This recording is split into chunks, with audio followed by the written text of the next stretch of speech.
কেউ আছে। শিল্পা তার বাবা মায়ের সঙ্গে গলফ গ্রিনের কাছে একটা ফ্ল্যাটে থাকে। বাবা মায়ের কাজের সূত্রেই তারা এখন কলকাতার স্থায়ী বাসিন্দা। একবার তারা সবাই মিলে ঠিক করলো গরমের ছুটিতে তারা তাদের আদি বাড়িতে ঘুরতে যাবে। তাদের সেই আদি বাড়ি ছিল শহর থেকে বেশ কিছুটা দূরে। রাতেই তাদের সমস্ত লাগেজ গুছিয়ে রাখা হলো এবং সকাল হতেই তাদের গাড়ি করে তারা তাদের আদি বাড়ির উদ্দেশ্যে রওনা দিল। বিকেল 4টে সাড়ে 4টে নাগাদ তারা সেখানে পৌঁছল।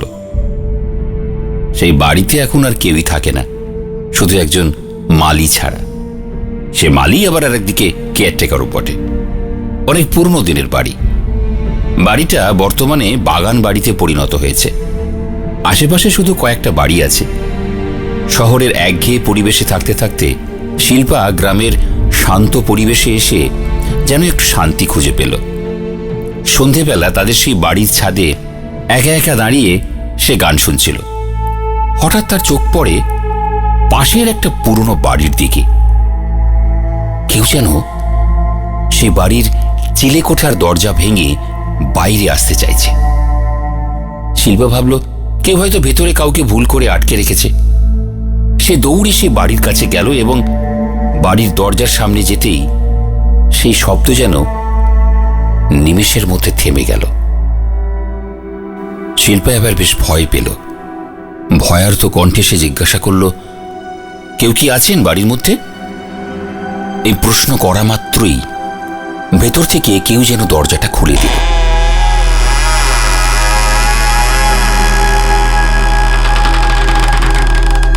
দরজা খুলতেই শিল্পা অবাক হয়ে গেল। দেখলো কই না তো, কেউ তো নেই ঘরে। তাহলে দরজা কে খুলল?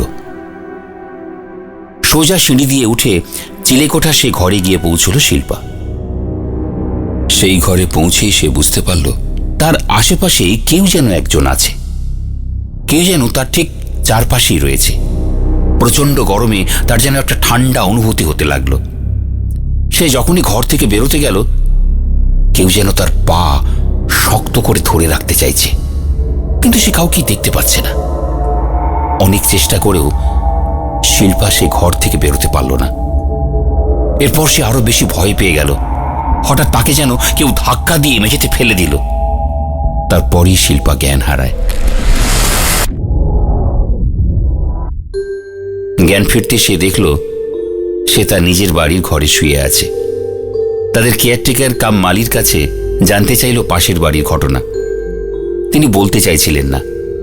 অনেক জোর করায় তিনি বললেন, 3 বছর আগে পাশের বাড়িতে একটা ছোট্ট পরিবার থাকত, আর সেই পরিবারের ছোট্ট মেয়েটার নাম ছিল তিন্নি।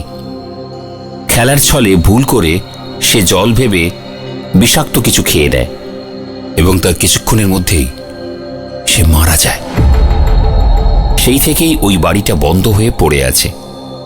সন্ধ্যের পর ওই বাড়ির কাছে ভয়েতে এখনো কেউ যায় না।